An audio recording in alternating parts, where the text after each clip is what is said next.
Hey guys, welcome to Functional Print Friday. If you like design and using 3D printing to solve real-world problems and not just printing trinkets, this channel is for you.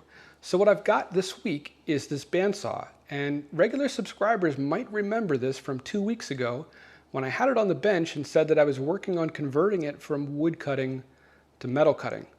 Well, it is done, and there is a bunch of 3D printed parts that were part of this project. In fact, I just counted and there was 10 total. There is 6 feet underneath. There is a piece to the miter gauge up here. There is the housing for the speed control. There is an air intake on the back, and there is a cover for the motor. So let's get into it. I'm going to show you what problem each one of those designs solves, and also talk a little bit about why I did this and how I converted this. So a little bit of foundational information first here. The way a bandsaw works is you've got a giant wheel here at the top, a giant wheel here at the bottom, and there is a one long continuous blade that runs between these wheels just in a continuous circle. So if I give the top a turn, you see the bottom is going to turn with it. And that blade has teeth that face us. So that blade is constantly going in this direction with teeth facing this way, so anything we feed in is going to get cut. And the blade also has the nice feature of pulling that work down into the table, keeping everything nice and smooth. So this saw is actually my first bandsaw. I really only ever intended to cut wood with it. I don't think I even knew you couldn't cut metal on a wood cutting bandsaw at the time, but wood cutting was the primary reason I bought it. I since got a much larger wood cutting bandsaw, and in fact I featured that in the video where I did the 3D printed insert for the other bandsaw. So check that out if you're interested in that. But I kind of set this to the side and thought one day I would love to slow this guy down to do metal cutting. Well, at the time I didn't realize just how much slower it was going to need to go.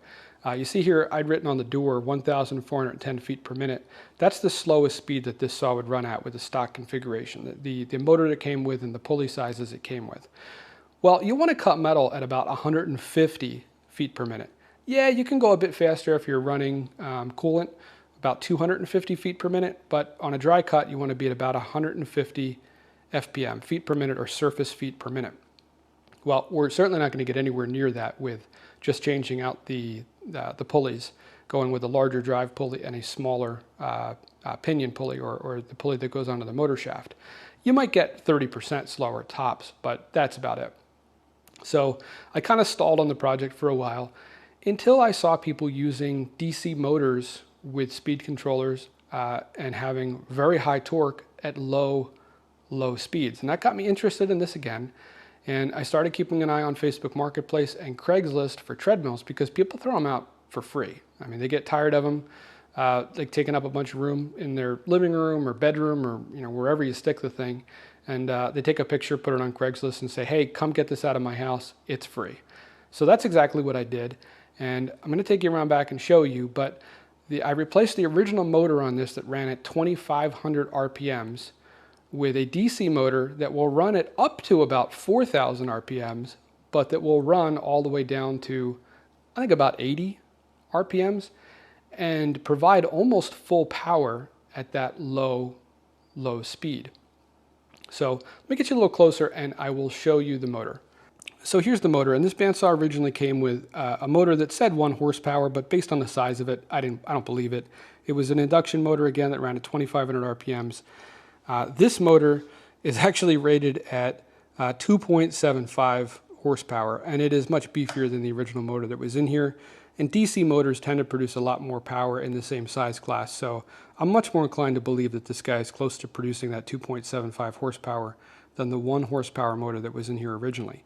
Now that is really helpful because, again, we're going to run this guy a lot slower. And even though DC motors do provide close to full power, even at their slower speeds, you do lose some of it. So having a motor that is kind of overkill for this application isn't a bad thing.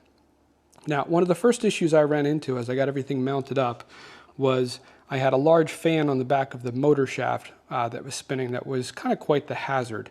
Not so much worried about sticking a finger into it, but I could see leaning over this machine and getting a piece of clothing caught on it and it wrapping around there and kind of pulling you in. So that's the first print that's on here, is this motor cover on the back.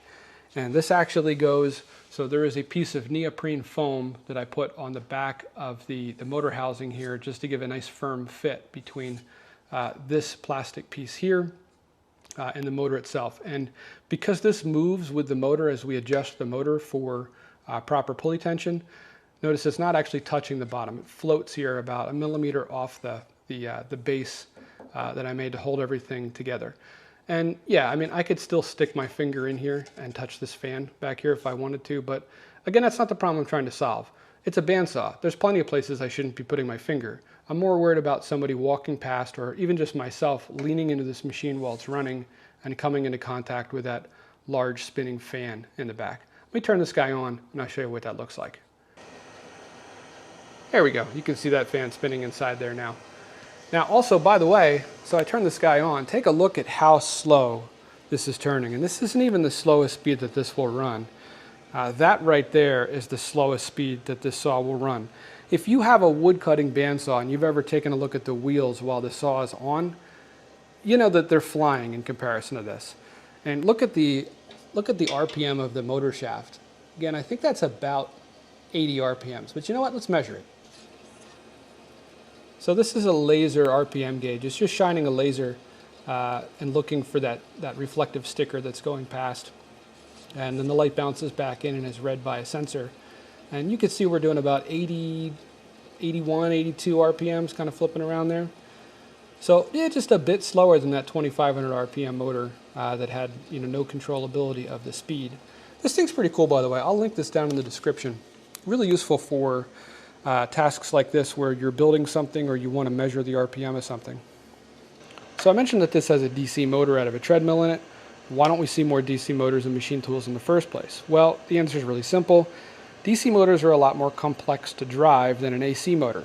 AC motors are typically mechanically controlled, as in they take advantage of the 60 times that the voltage cycles on typical AC household power in the United States and elsewhere in the world.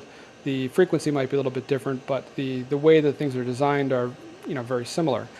DC motors don't have that ability to do that. Instead, everything must be controlled by a separate board that controls the amount of current and voltage that is fed to the motor.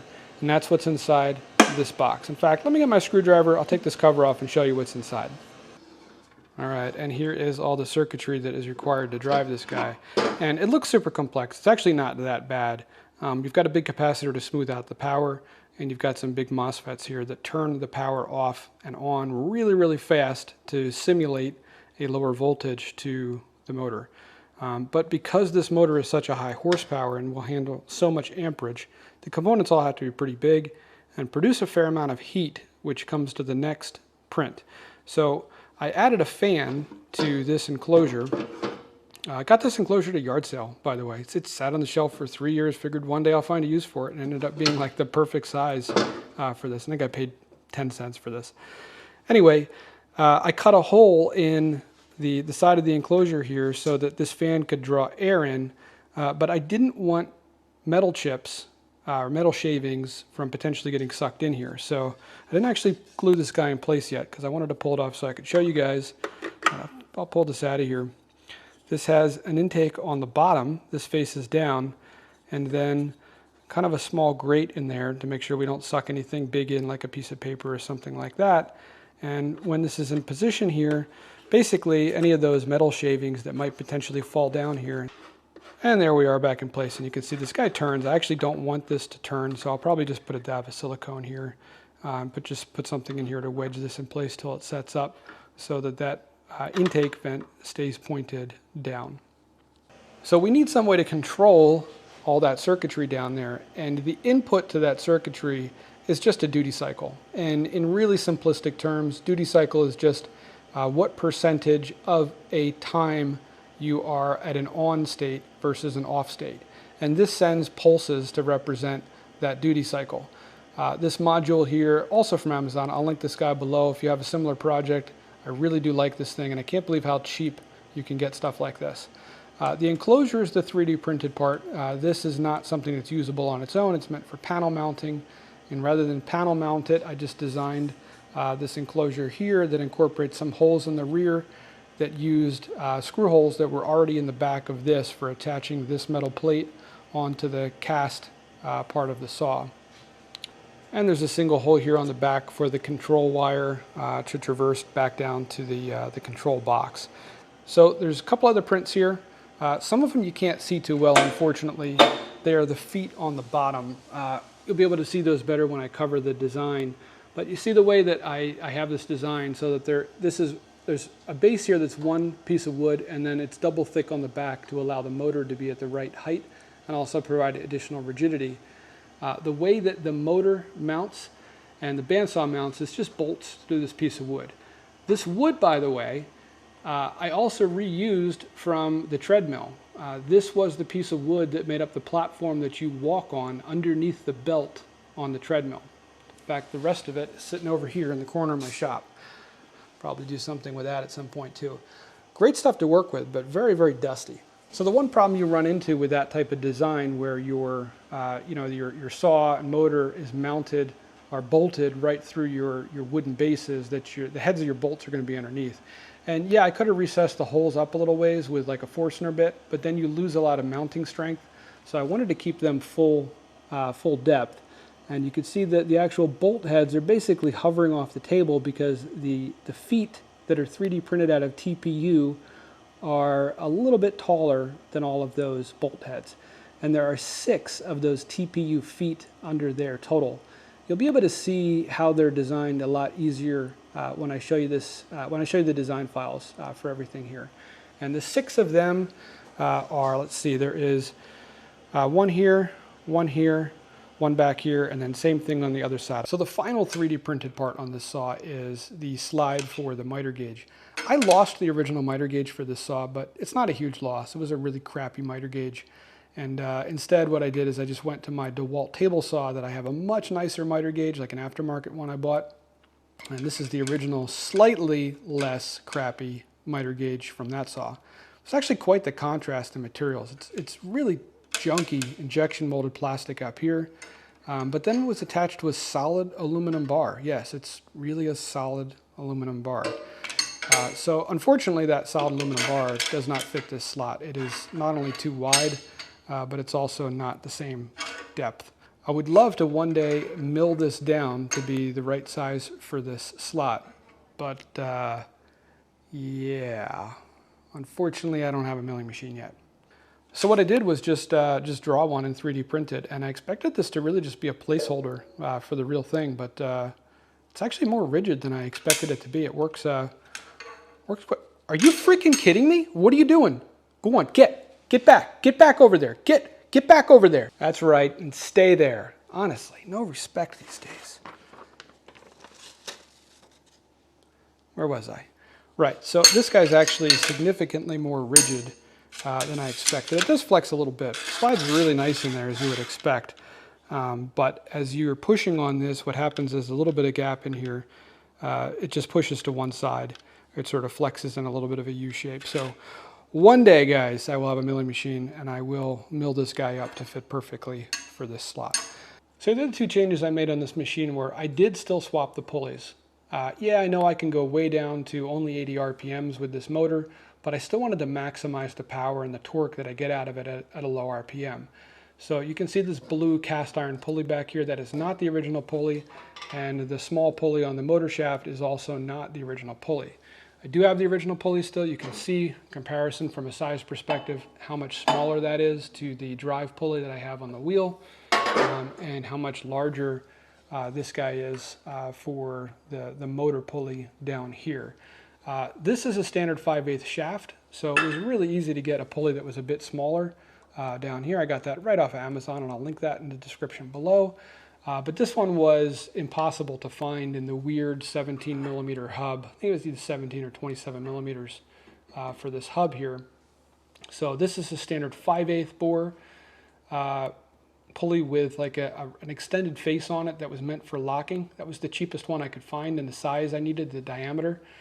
And I had to take this to a friend's shop and bore out the inside of it to be the correct size for the shaft on this machine, and then also use an old Bridgeport milling machine to face off quite a bit of material so that this guy sandwiched in here and was at the right distance away from the back of the shaft for the blade to line up.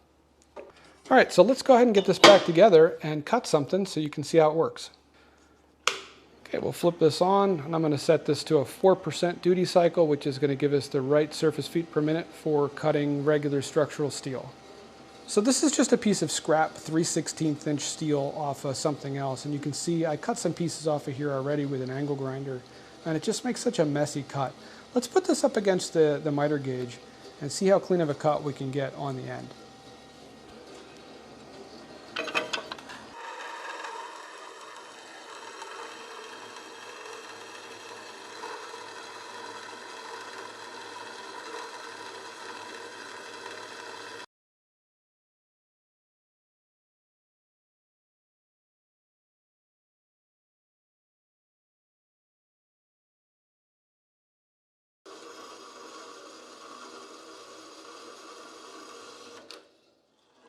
So I was originally going to stop that cut before we got to the tall section back here, or turn it, and I thought, you know what, I'm going to go for it. And I went and I grabbed my tape measure. This is 1.5 inches tall. So when we got to that back section, we were essentially cutting through 1.5 inch thick steel plate. And it did it no problem. Yeah, it took a little while. I'll probably speed the footage up in post. Cutting metal does take a lot longer than cutting a similarly sized piece of wood. But we have a nice clean cut along the whole end there. In fact, here's the piece I cut off. You can see no comparison to what we would have gotten doing this with an angle grinder with a cutting disc in it. So let me check the motor. And that motor is barely even, yeah, actually I don't know that warmed up at all. It feels like maybe just slightly warmer than room temperature. And if I flip this back on so we're running the fan, yeah, same thing with the air coming. Actually, the air coming out of here is slightly warm, which I would expect. Those components do heat up as we're switching all that current on and off very quickly to get the slow speed out of this guy. So, all right, let's go take a look at the design for these pieces. Okay, and here is the design for all of the different pieces that I featured on this conversion. So starting up here in the front, this is the plastic slide for the miter gauge. And this is, again, is sized specifically to reuse that miter gauge that I had from my DeWalt saw and to fit within the slot of the Hitachi bandsaw. It's a Hitachi CB13F is what I started with. But you could do the same thing for any miter gauge in reusing it and just sizing this for the slot of the saw you want to use it in. I think I left 0.2 millimeters clearance on either side in comparison to what the actual slot was. And then this front hole is a pivot hole for the miter gauge. This one gets tapped out to an M6, and then this one just a self-tapping screw to hold the little pointer with. Second item here is the TPU foot, and this guy is sized specifically to work with a certain size of screw. Also got those off of Amazon. I will post the link below. So if you have a project maybe you just need a foot for, these work perfectly well with the specific screw that I will link below. It's similar to a sheetrock screw, except it has a pan head on it, so you get the full face of like sort of that washer head on the screw against this flat surface here, and then you have a pan head on it that sinks below the surface, this TPU foot. That saw is heavy. Like I mentioned, it's over 200 pounds, or right about 200 pounds, and that weight's distributed on 6 of these feet, and they don't compress at all, or they don't compress a noticeable amount. So you could use these, I think, on a fairly heavy project without any issue. I printed these with, I believe, a 30% infill, as I did want them to be pretty dense. Next up is that air intake. This is the piece I did pull off, so you had a fairly good look at it. And this is designed to fit into that hole that I drilled just using a hole saw in that project box. Has a bit of a grate on the inside here just to keep large, lightweight things from getting sucked in. And then the actual intake is down here, faces down on the actual saw, to avoid those metal shavings sort of getting sucked in as they're falling down. Next piece here is the enclosure for that frequency driver, and this is designed to fit that specific one that I'll link down in the description. I'm not sure if that's a standard size panel mount or if it's specific to that unit, but this is a perfect fit for that one. It's snug enough that it doesn't move around at all in there, but not so snug that you couldn't pry it back out with a flathead screwdriver from the face. And the 2 holes in here are for mounting to the steel plate that attaches the power switch onto the bandsaw. And there is a single hole in the back of this guy for the control wire to exit. And again, I sized that hole to be the exact diameter for the multi-conductor wire I was using. You could adjust the fit if your wire is a different gauge. And last but not least, here is that fan cover that goes on the end of the motor that keeps us from leaning into that fan blade and potentially getting a piece of clothing wrapped around that guy while this is running. So this was by far the most complex to design as well as to print. You might already see down here on the inside there is this horseshoe shaped piece here. That is not part of the design. That's actually an integrated support or partial support that I built into the design so that my slicer could build a small set of supports here that sit on sort of this inside ridge and then support this upper section here. I tried doing it without this section here, and it just had the supports dropping right through the grate down to the bed and attaching to the face of the grate. And not only is that going to make for an ugly print, but they're also going to be a real pain to get off. By building this shape here, it allowed it to have the supports just from this face here to this face, and then the supports from this much wider face up here to this face up here. And this was a long print. This took about 18 hours to do. I print everything at a 0.1 millimeter layer height, and I go slow. The reason I do that is not just for the surface finish, which is definitely really nice at 0.1 millimeter layer height, but also the strength. I've found, and I know there's differing opinions on this, and I may do a test on a future video just to show you the comparison in the strength of the prints that I've tried. But I have found that if I print at 0.1 millimeter layer height and I go slow, that my layers bond together so well that when I break them apart, I can't see the layer lines at all. It truly seems as if it's bonded into just one piece of plastic. So guys, I hope you enjoyed seeing the conversion on this bandsaw and walking through the design on these pieces. If you did enjoy this and you're not already subscribed, consider hitting that subscribe button. I do a new video like this every single week that features an improvement or a new design for something in the shop, something in the house, something around the yard that just makes something better or adds functionality to it. Guys, if you do choose to subscribe, I will see you next Friday.